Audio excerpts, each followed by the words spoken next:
This is NHTV2, North Haven Government Television, a service of North Haven Community Television. The following program is brought to you through the support of the town of North Haven.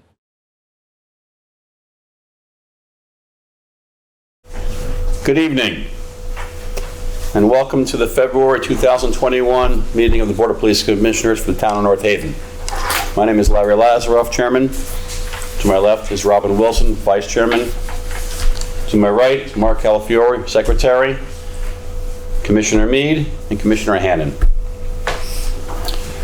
I'd like to start with an approval of the minutes of the January 26, 2021 meeting, both regular and executive sessions. Have a motion? So moved. Second? Second. All in favor? Aye. Great. Mr. Secretary, any correspondences? Mr. Chairman, yes we do. We have two pieces of correspondence today. The first one is from the Holovac family, Michelle and Joseph Holovac Jr.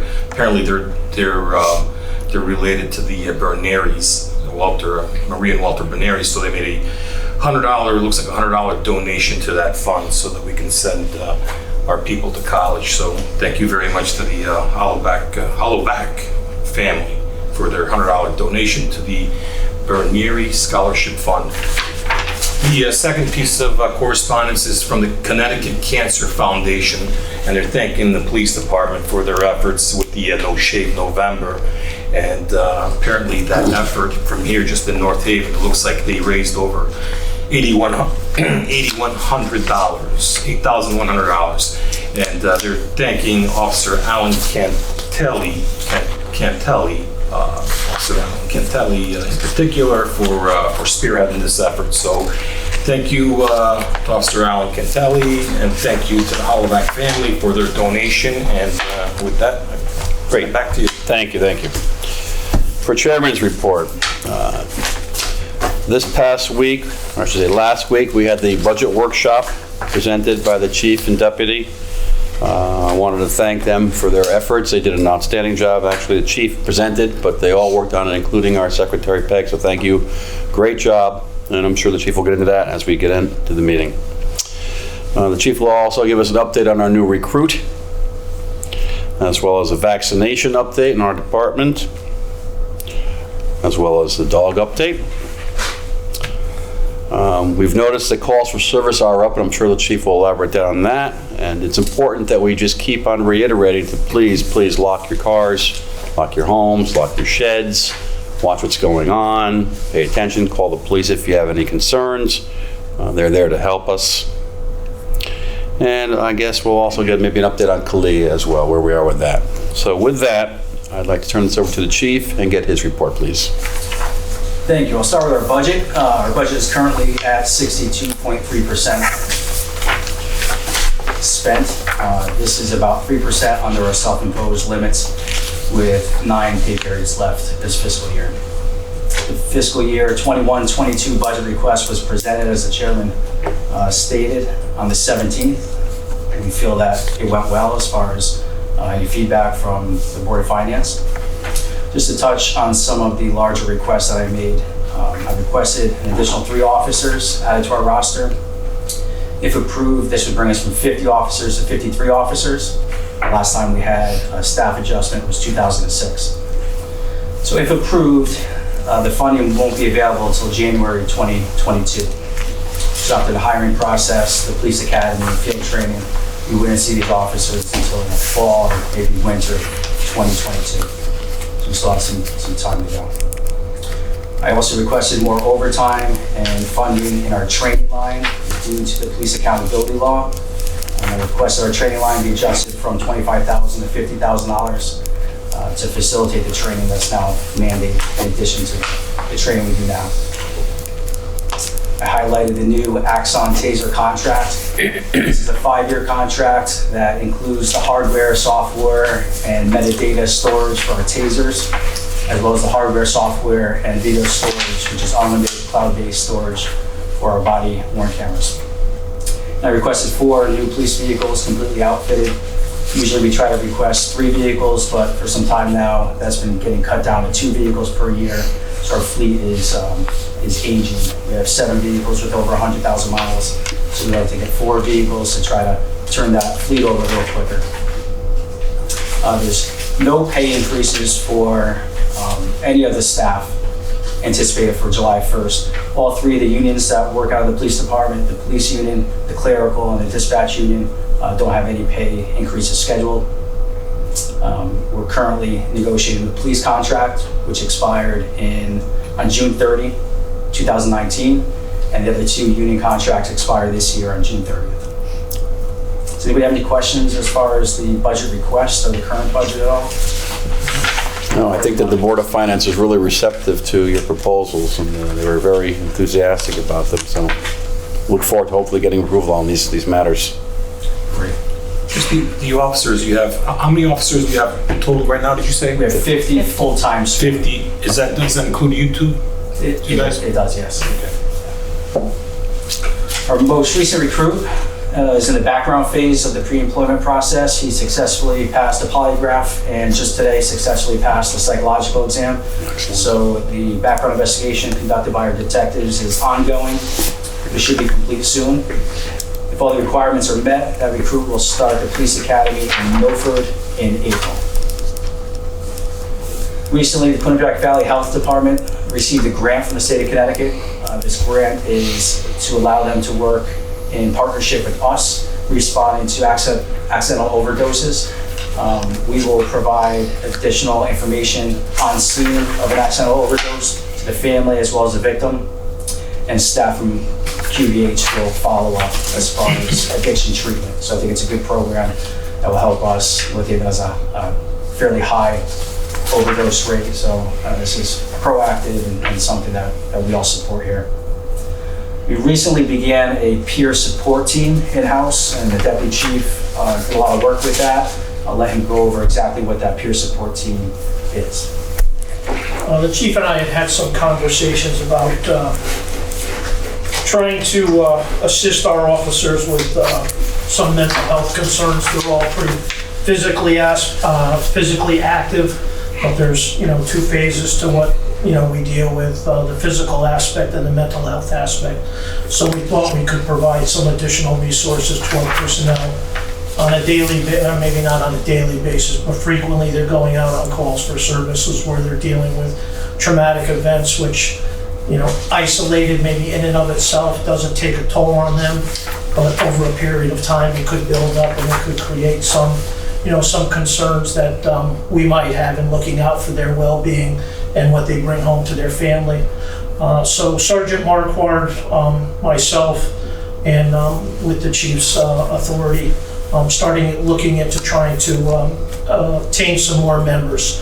Right now there's 2 members that are on our peer support team, and the activity hasn't been what we had hoped. So we're trying to include some more people, some of the younger officers, trying to bridge the gap between some of the elder statesmen within the department and some of the younger officers. Encourage them to get involved and be a resource to their brother and sister officers as far as somebody to talk to in the event that they had some type of incident. Maybe in and of itself, again, they don't think it's traumatic, but given an opportunity to talk some things out. So we're going to conduct some training in conjunction with our behavioral health management, who's our EAP supporter. So we're hoping to get, I believe March 1st was the cutoff date for people to express their interest.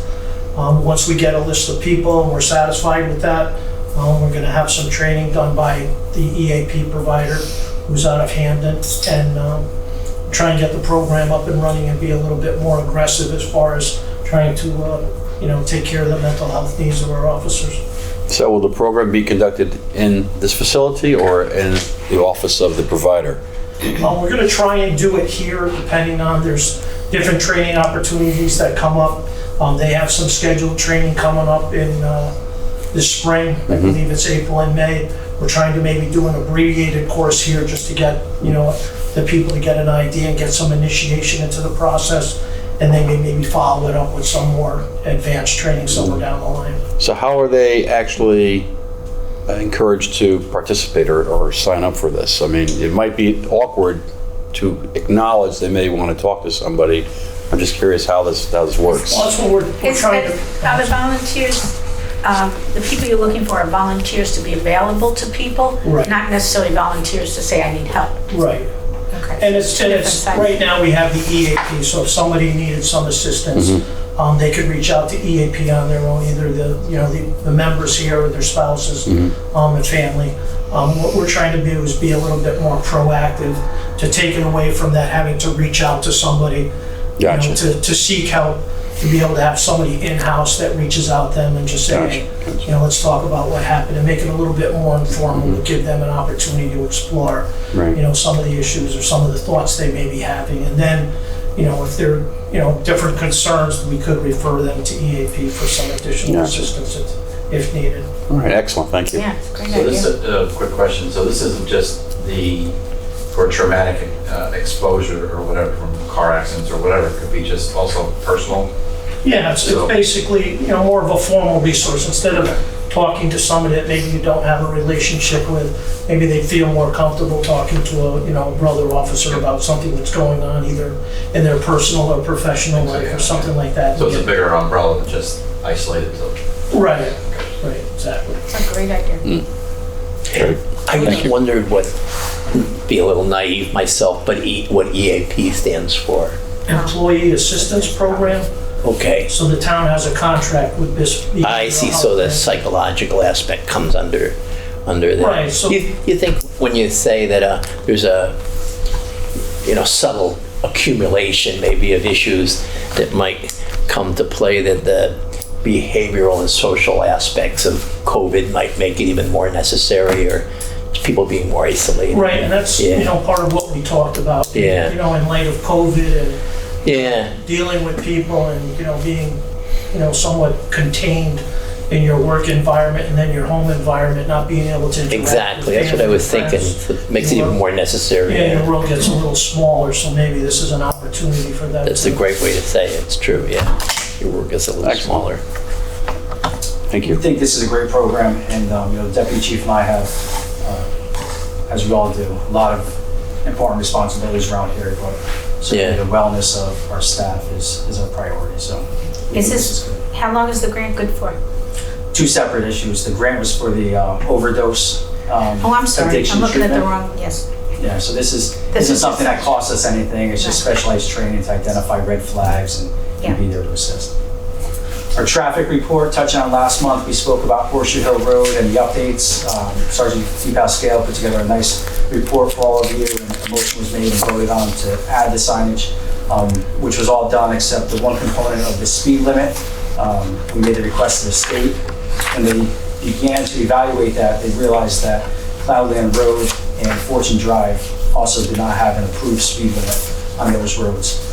So they kicked it back to us and basically asked us if we want them to evaluate those roads also. They're already posted. It must have been a mistake years ago that they just posted. So we're waiting to hear back from them as far as all three roads for approved speed limit signs, and I'll report back to you when I hear from them.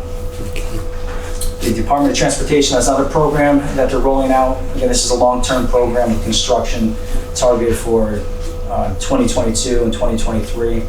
It's a horizontal alignment signage project. So basically, it's just addressing serious motor vehicle accidents caused because of curves in the roadway. So there's some eligible roadways that we're going to evaluate. Again, Sergeant D. Pascal will go out, take care of that, provide a report with pictures and his recommendation as far as whether we want to use the state of Connecticut to fund this. It would be free for us. And they have a few different options as far as signage and roadway painting. So I'll report back to you on that next month. And under traffic, the 3 vehicles that were approved, new vehicles for this fiscal year, we took delivery. The installation of equipment has almost been completed, so we should be getting those cars on the road pretty soon. In terms of crime, recently we had 2 robberies of note, both very similar, but we don't believe tied together. In January, there was a robbery at Cumberland Farms on State Street where 2 suspects entered the gas station, both with handguns, masks, hoods on, got away with some cash. A few days later, there was a robbery, 2 suspects, both with handguns, at the Sunoco gas station on Washington Avenue. I think this highlights the gun activity in New Haven County. The city of New Haven recently said that they're at a 15-year high as far as gun violence, and I don't think this is a city problem. I think it's a county problem, possibly a statewide problem. Just this morning, there wasn't any gun violence or guns associated, but at 12:45 in the morning, we responded to a burglary on State Street where the front door of a gas station was smashed in, and suspects got away with some cash and some items from the store. So to give you some perspective on crime as it relates year to date from this year compared to the same time period last year, we've had 4 robberies already opposed to 1 from last year. We've had 5 overdoses, not crime, but 5 overdoses this year compared to 2 last year. 21 vehicle burglaries compared to 9 last year. We've had 14 stolen cars already this year compared to just 2 last year. Out of those 14 stolen vehicles, 12 were recovered. Seems like it only takes a day or 2 to recover these vehicles. They're just possibly joyriding in the stolen vehicles. Unlocked? All of them unlocked with keys in them as far as we can tell. And cost for service, as you indicated, looking at a 10-year snapshot, we're about 20% higher compared to 10 years ago. But just year-to-date cost for service. And I'm going to take away motor vehicle stops because last year we had a lot of motor vehicle enforcement going on. This year, that was pre-COVID. This year we're still in a COVID routine for safety. We have very few motor vehicle stops. So without the stops, year-to-date this year, we've had 3,811 calls for service compared to 2,979 calls for service. So over 830 more calls this year in just a month and a half. So we are busier. And it seems like it's almost a daily occurrence at this point where officers are trying to stop cars and the cars are fleeing on them. Most of them stolen, some misuse of plates, so we can't tell if they're stolen or not, but people are becoming more brazen and just not stopping for us. And as you know, it's state law, unless it's a violent felony, we can't chase anybody. Right. So, This is a countywide number as well? I mean, I'm sure it's not just with the stolen cars, with all the crime up and everything else as well. statewide. Statewide, yeah. And I'm sure there's people who will attribute a lot of this to COVID also, just... I think there's a lot of theories out there, sure. Yeah, but it's pretty consistent all over the place. Would you say one of those theories is the new police accountability bill that's going to take effect, very shortly? Yeah, some components of the law have taken effect already. Yeah. And the use of force is coming up soon. There's some movement to try to delay that, but I think it's a combination of a lot of different things. Right. Moving on to the Benary Scholarship, I have no request this month to move on, but circling back to last month, Commissioner Calafiore asked about that fund, and it's well funded right now. There's over $13,000 in that line. So we're in good shape. Other than that, I have a few personnel matters to discuss in executive session, and I don't have anything else for my report. So if you don't mind, since I did mention it in mine, just everybody in the department who has chosen to be has been vaccinated? Everyone who wanted to be vaccinated has received their second shot already. Okay. And the new dog is doing well? He's doing well so far. He had one deployment to assist with a search of evidence recently. Other than that, he's in good health and he's doing well. He's assigned our day shift. Excellent, excellent. And Kalia, where are we with that? I meet with Lieutenant Thorpe, who's in charge of professional standards, so he's overseeing the day-to-day We're on target though? interactions. Yeah, so we meet weekly and go over, so it's proceeding. We're generating standards, we're reviewing policies, and we're moving forward. So we should be on target to be in good shape for our remote review and then our annual, or our .4 annual, or final review. Excellent. Any questions from anybody? No, that's terrific. No? Thanks. Yeah. Do I have a motion to adjourn out of regular session to go into executive session for personnel matters? I'll make a motion, or Robin can. I'll second it. Perfect. So moved, all in favor? Aye. Great. Okay, we are back now into regular session after discussing personnel and executive session. Do I hear a motion? Any further comments first of all from anybody? No. Okay. But I make a motion. You make a motion to Back into adjourn? regular session. Yep. Okay. Seconded? Second. Okay, do I have a motion to adjourn? So moved. Okay, seconded. I second it. All in favor? Aye. Aye. Good night. The preceding program is brought to you in part through a grant from the town of North Haven.